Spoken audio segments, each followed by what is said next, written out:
Hello, everyone, and peace of Christ to all of you. Today, our topic is about donkeys. I like donkeys, and actually, I have a very good experience with them. Um, Now, like people, they think donkeys are really stupid, but I don't think so. I think it's stupid to believe that there is somebody, if you believe in him, he will give you a lot of women and they will have a very big bum. I don't think donkeys believe in that. But still, our topic is going to be about donkeys, which mean a donkey here is involved, but it's not by his choice. Uh, Hello, everybody from Indonesia. And actually, this is why I am doing this early. So people who they are from Indonesia, they are with us. Otherwise, I know most of people now, especially like the majority of those who follow me, they are already in bed mostly. So what the donkey have to do with our story today? You know, I mentioned before something Muhammad he said, but what we will do, we are going to try to analyze how Muhammad and what he think about his followers. Every teacher, in case we want to call Muhammad a teacher, he he speak to his student in their level. But no matter how, I mean, how bad the student are, we should not go and exaggerate in lies in order to convince a student to do something. As an example, when we were kids in the Middle East, they used to scare the kids from rats. So they say to him, if you don't do this, we will put you in the rat room. And once the teacher, she thought I am going to be scared.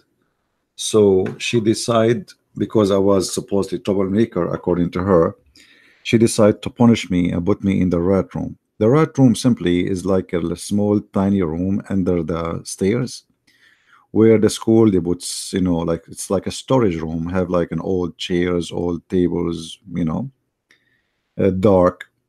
So she took me there and she put me in that room. I was like, I don't know, maybe 9 years old. I'm not sure. I don't really. But anyway, so she came after 15 minutes. Suppose this is my punishment, and supposedly I would be terrified. And when she came in, she found I have a mice in my hand. And I throw it at her. And she is the one who was terrified and scared like crazy. So they lie to you to scare you about something scary, supposedly, but it's not really scary. I mean, mice is a mice, it's not really a scary. It's just a poor little animal. But teachers, in this case, we will talk about, we are just kids, and kids, like, I mean, they get scared from anything. Like, in the Middle East, so the child will not go away from the house. They say to him, there's a beast, he will kidnap you. You can ask Middle Eastern, this is how they make awareness for children is not to stay away, because how they can explain to them that in the country we have a lot of child molesters, the same as the Prophet. So in order to make a kid not to go away from home, you fabricate a lie, and it's a lie, and you make him believe in it. Now, what does have to do with Muhammad? You see, the Muslims believe that Muhammad is a prophet of God, which means whatever he say is coming from God. But is it really the case? I don't think so.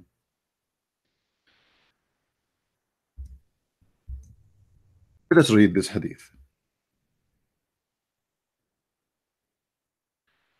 The Prophet said, speaking to his followers,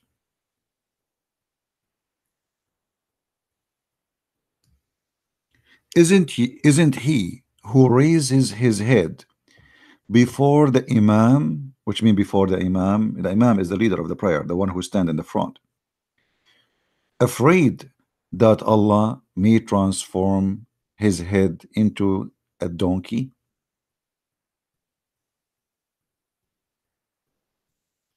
Here we see that Muhammad, not only he is plain as a false prophet, because supposedly he is telling something God told him. This is not a teacher teaching a bunch of kids, trying to scare them of something so they will not do something wrong. This is a man speaking to men. And when a man he claimed to be a prophet of God, and yet he claimed that if you raise your head before the Imam, that will make you, or make your head the head of a donkey. The purpose is very simple. The purpose, he is trying to scare you so you will not raise your head before the Imam, the leader, which is him, finish the prayer. So now Muhammad, he installed in the heart of the followers a fear that no matter what, never raise your head before the Imam finish, otherwise Allah will transform your head into a head of Muslim donkey. Here we have to notice two things, at least. Muhammad, he make fun of his followers, he don't respect them. And Muhammad, he believe that they are too much naive to the point they can believe in such a story.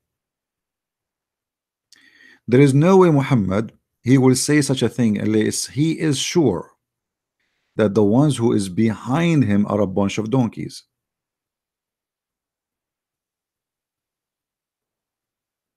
You know what I mean? Imagine you are exist in the time, you see, forget about Christians, forget about the Jews, forget about the Hindus, forget, let us go to the time of the Greek. I mean, imagine you are in the Greek time, and then the teacher, he is saying to you, a philosopher, Aflaton, saying to you, if you raise your head before your master, you will be cursed and you will transform into a donkey. I mean, people will laugh at him. So what we notice here, Muhammad, he understands very well how naive is the society he is living in. And because he understands very well that those people, they believe in anything, he is taking advantage of them, and he is making such a stupid lie. And now, after 1400 years, how many Muslims they left their head before the Imam? You can watch any movie, any video on YouTube, or like there is a live broadcast for the Kaaba. You will see many Muslims, they raise their head, thousands, they raise their head every day before the Imam, if not millions. It's impossible actually that everybody raise the head at the same time, because your head is down and you do not know if the Imam is done or not. Yet until now, we did not see one Muslim his head became a head of a donkey. So here, if we ask the Muslims, was Muhammad lying, or he was making fun, or he was telling the truth? If the Muslim they say he is telling the truth, well, that's mean you Muslims are really crazy. Go right now, raise your head before the Imam, and you will see nothing will happen to you. If a Muslim will say to us Muhammad was exaggerating, which means he is lying to us, I mean, this is horrible. Which one? Which one you as a Muslim you choose for yourself? Muhammad always he disrespect his followers and he made fun of them. Another example.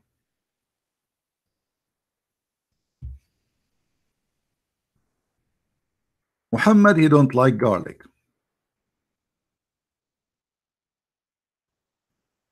Okay. So what we will do now, how we can make the Muslims don't come to the mosque eating garlic? Muhammad he claimed that angels don't like garlic.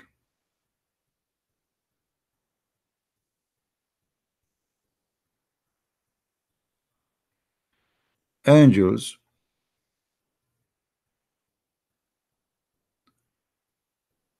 don't like garlic.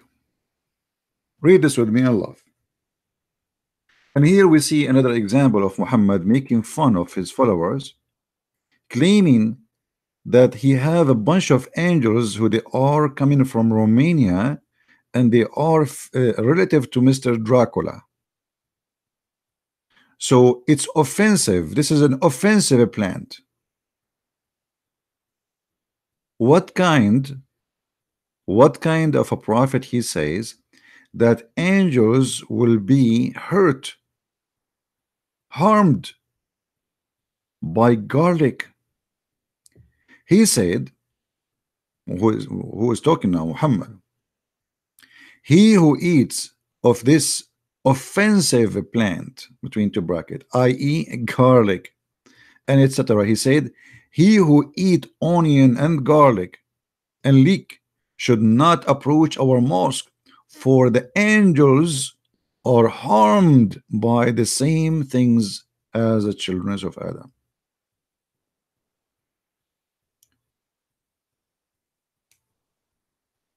And no, you know, for me, I saw a movie once about Dracula, and supposedly Dracula don't like garlic. But angels of God can be infected or affected by garlic. That need a lot of explanation from anyone who believe in Muhammad to be a prophet of God. Obviously, Muhammad, he is really not respecting his followers, and he believed that they are a bunch of kids, and whatever he says to them, they have to take and accept. What garlic? We are talking about angels of God, and yet you tell me an angel who will be scared of garlic? Another example.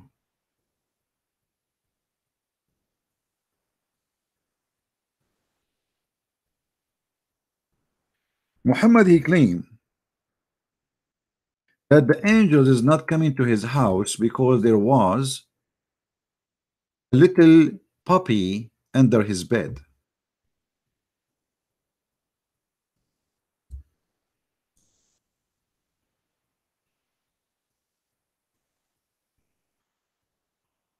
Muhammad, for some time, the angel is not coming to his house.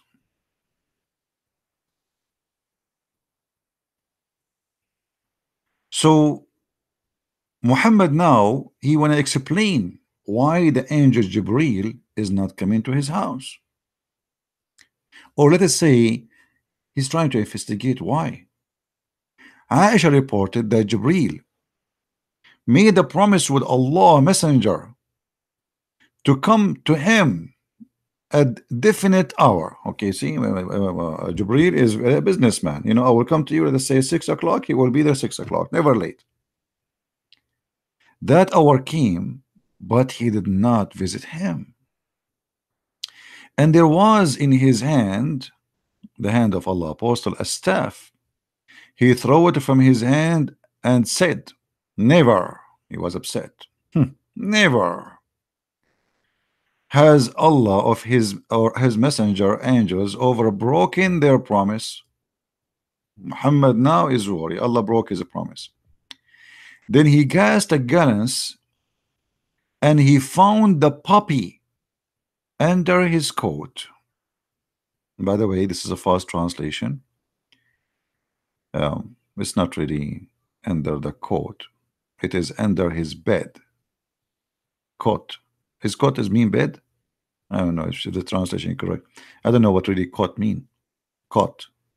Is cot mean bed? I'm not sure. If it's mean bed, that's mean this correct translation. And he said, Aisha, and by the way, supposedly it is dead. This dog is dead.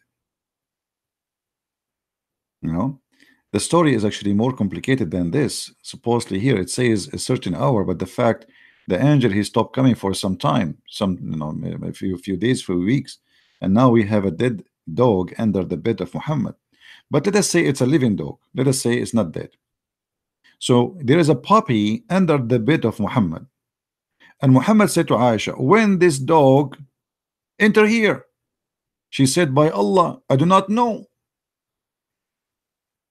Then he commanded, and it was turned out. Jibril came, and Allah messenger said to him, you promised me, and I waited for you. I mean, what's wrong with you, Jibril? I waited for you. but you did not come. Whereupon he said, it was a dog. Jibril, he said, it was the dog in your house, which prevented me to come. For we angels do not enter a house, have a dog or a picture.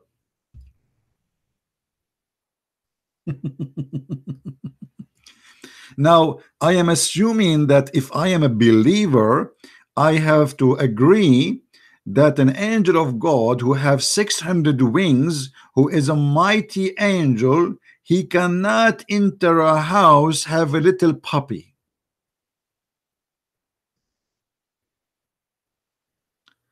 I mean, truly, I'm really convinced.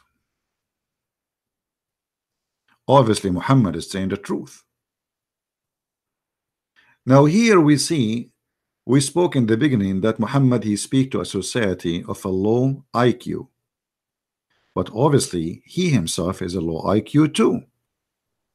Because you see, I mean, you don't have to come with such a story that the angel is not coming because of a dog in a picture. What picture? And what dog?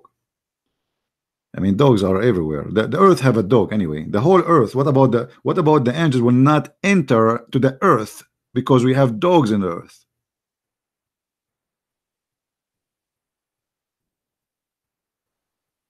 So obviously, those stories are meant to make fun of you as a Muslim, make fun of me if I believe, and make fun of God.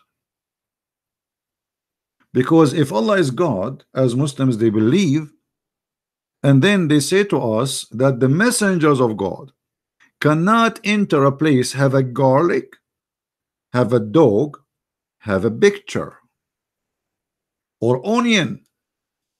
I mean, what kind of angels they are? And by the way, I am not worried about any of the angels of Allah to come to my house, because I have my TV on, which is a picture, and I have garlic in my kitchen, so I'm totally secure and safe. So when somebody he come to me and he says he's a Muslim, what does that mean exactly, to be a Muslim?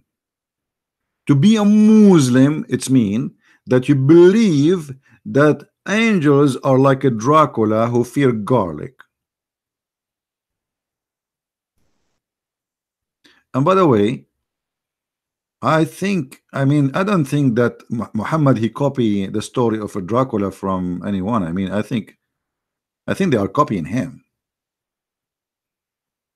I mean, how this is amazing. How the Prophet knew this? Garlic.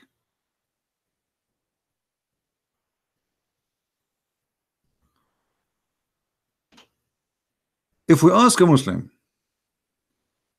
how in the world a big powerful angel, I'm talking about big, I mean Muhammad he says in the Quran, when he came he closed the horizon, and even the hadith confirmed that he covered the horizon. This is so huge, yet he cannot enter a house, have a puppy. Who he angel Jibreel come in. I cannot. Sorry, I cannot. You have a puppy.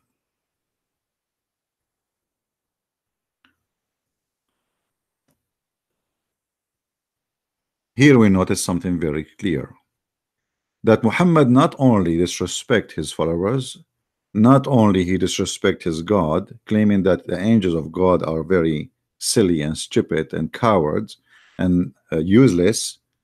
He claimed that the message of God delayed because of little puppy. I mean, I have to agree. I mean, what we can see, you like it, you don't, puppies are dangerous, and I don't blame the angel of Allah to be scared. Put yourself in his shoes, or his angels, I mean his wings.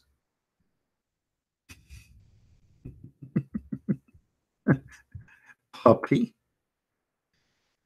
Look at this. You have an angel coming to your house, and then this angel, he see this.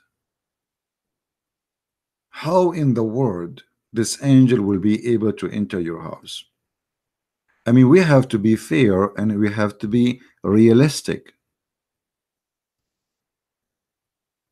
This is very scary.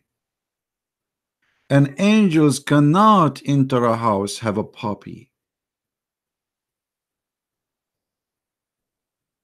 You know, we are Middle Eastern, right? And my family, we work as pirate.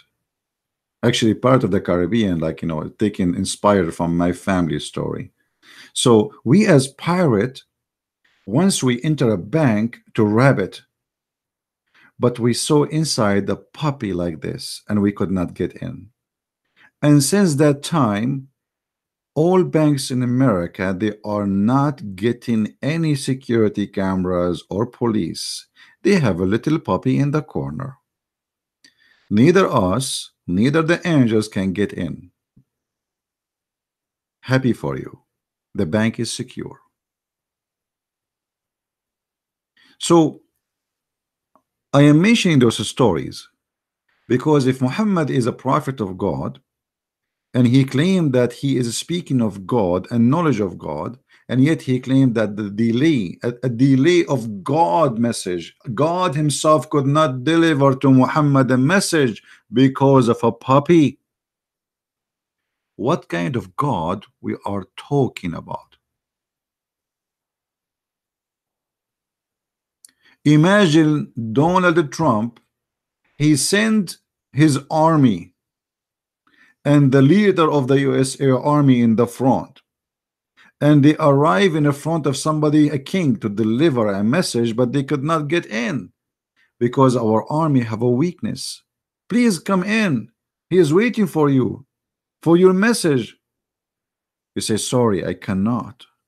You have a puppy.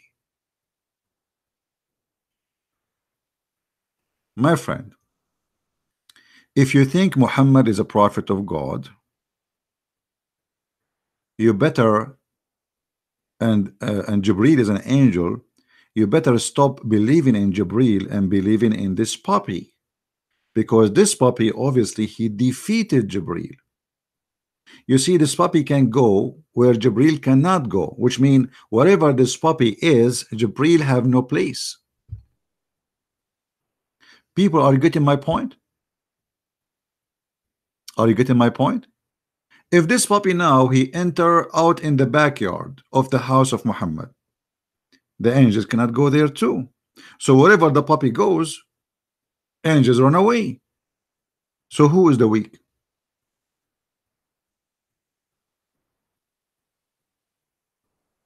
Why the angel of Allah cannot even get rid of this puppy? He is useless.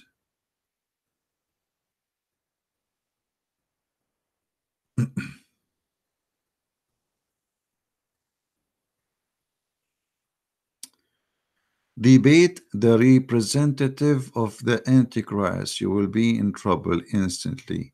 Enlightened times ahead. Don't be afraid. This guy is talking to me. Who is the representative of Antichrist? What are you talking about?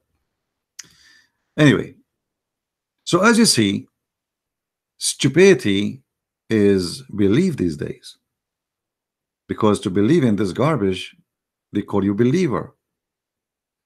And I believe to believe in this garbage, you have to be consider yourself stupid. All those things we saw, actually we can mention tons of things. Muhammad, he said, and obviously they present nothing but stupidity. But all those things we mentioned prove to us nothing except that Muhammad, he don't respect his followers, and he don't consider them people of knowledge.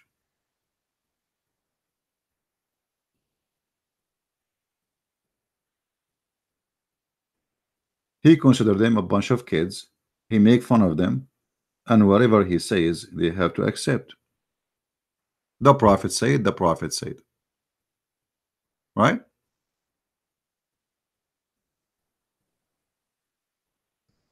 Now, I would like to see Muslims leaving comment down there. And please, if you don't mind, I would like you to answer us. Why a little puppy?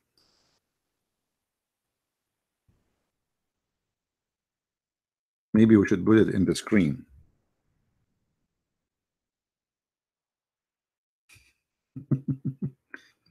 Why a little puppy defeated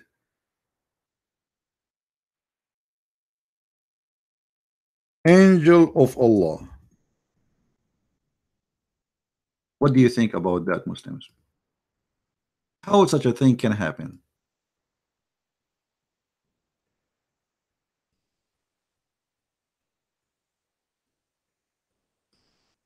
How you believe in that?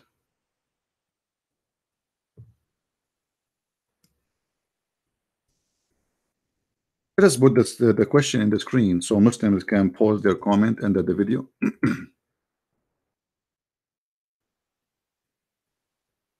All right. Why not little people? Sorry, little puppy. Okay, let me fix it. Puppy, puppy.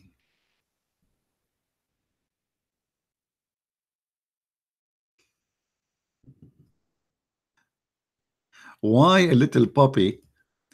He was able to defeat an angel of Allah, and Allah himself could not deliver the message. How silly, how stupid, how funny. You tell me, Muslims, what do you think? Is that the powerful Allah? He sent his angel, yet the angel could not go through because there is a puppy. The angel cannot enter to a mosque because somebody ate garlic. And for sure we can mention tons of more stories. As an example, actually in the same hadith it says that angels don't enter a house have a picture. My friend, the whole earth is a picture. What about if the angel look at the in the water, he will see a picture. That's mean the angels cannot go anywhere over water, because water is nothing but a reflection. It's like a mirror. I mean, this is really silly. However, when it's come to Islam, silly is scientifically proven and scientifically correct.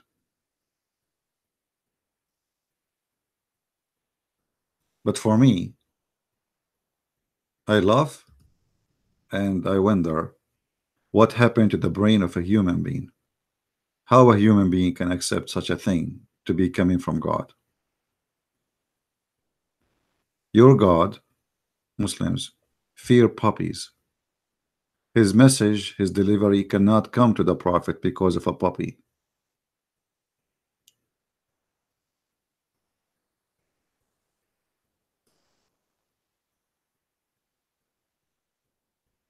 And from now on, I mean, we have to be careful, all of us. If you like angels to come to your house, please be careful. Be careful. Angels will not stop by because simply they fear puppies. So for the sake of your family, for the sake of Allah, please, Allah cannot send his message to you. He cannot send his angels to protect you or even to carry on your prayer because you have a puppy or you have a picture. Islam, my friend, Islam obviously is the only true religion. And in Islam, the only angel in I think in the whole world, whoever believe in angels, is fearing garlic. And oh, hold on, I forgot something. How many of you remember how Muhammad first time when he saw the angel? Anyone remember where he saw him first time? I know most of you will say in the cave of Hara, right? In the cave. Actually, this is not the first time. The first time Muhammad he saw an angel, it was in his bedroom. And he see a guy sitting in the corner of his room. And he told his wife that he is seeing something. His wife Khadija, she said to him, well, next time you see him, let me know. So the prophet, he saw him again. Let me search for the reference so I can show it to you.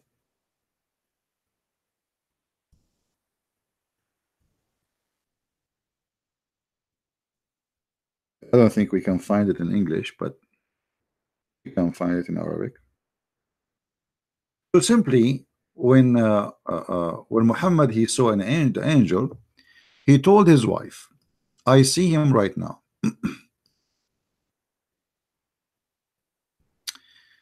This is As-Sirah Nabawiyya li Ibn Hisham, the book name.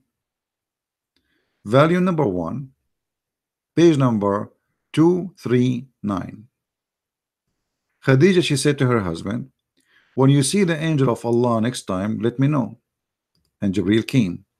So the prophet, he told her, he is here. So his wife Khadija, she ordered her husband to do the following. She said, stand up and sit in the top of my left leg or thigh. And then the prophet, he said, and she said to him, Hal tarah? Do you see him? He said, yes, I do. She said, move and sit in the top of my right thigh or leg. And he said, and she said to him, do you see him? He said, yes, I do. She said, sit in the top of me in my lap. And he said, and she said to him, do you see him? He said, yes, I do. And then she started taking off her clothes, stripping. And she asked him, and the prophet was sitting in the top of her. And then she said to him, do you see him? He said, no. She said, the glory to Allah, this is an angel, he is not a shaitan. Now, the funny is, the name of this story or the chapter is Imtihanu Khadija Burhanul Wahi, which means the proof that the prophet here received inspiration of Allah. Here, what is the legs and the boobs and the lap of Khadija? However, here what we learn from this story, and we are mentioning this story because of the angel. If you ask the Muslims, what is the point of the story? I mean, how Khadija she was able to come to the conclusion that this is an angel? They said angels are shy. Don't you see the women she is stripping? They want to have sex. So the angel was sitting and watching when he sit in the top of her right leg, left leg, in the top of her. But the second she start taking off her clothes, the angel, he run away.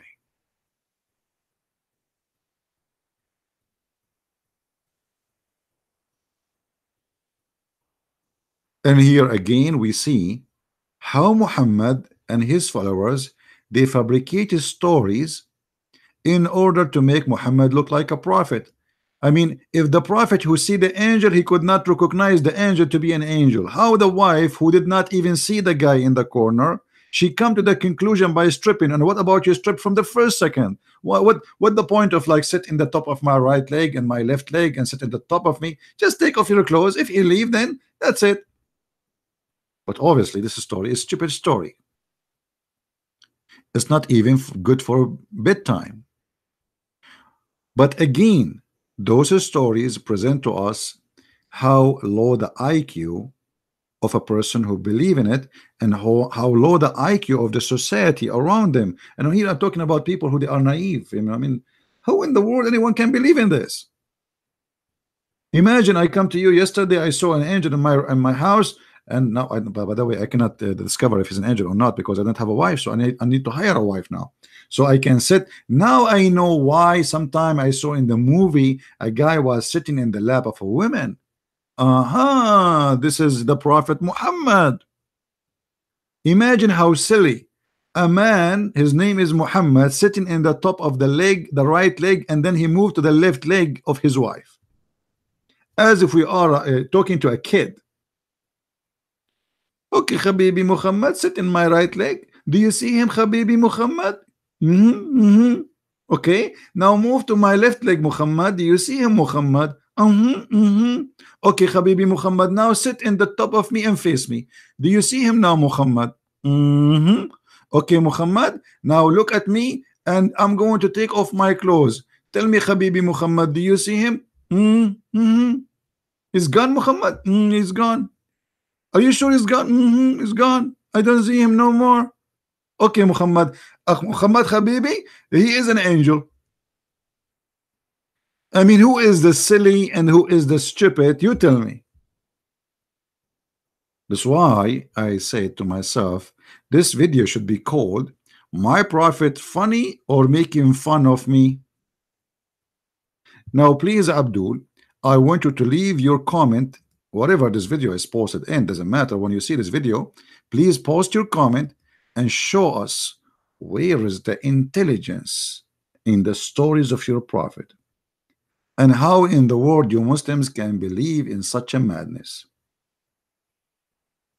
And sadly, me myself, I cannot discover if there's an angel in my corner or he is the devil, because I don't even have a woman to sit in the top of her leg. And now I know the benefit of having a woman in the house. And now I know why Muhammad have 13 of them, because wherever he go, instead of carrying a woman wherever with him will go, he have a woman in every corner. The angels come, he sit on the top of the leg, and then he can discover if it is a genuine angel or it is the devil. With this, we say thank you guys for being here. Please download the video and don't forget to share it and watch it and show everybody how silly the prophet, who is making fun, let us say, who is funny or making fun of you Muslims, not me for sure. Thank you very much, and may the Lord bless you all. Christ is Lord and Islam is false, and the prophet is not funny.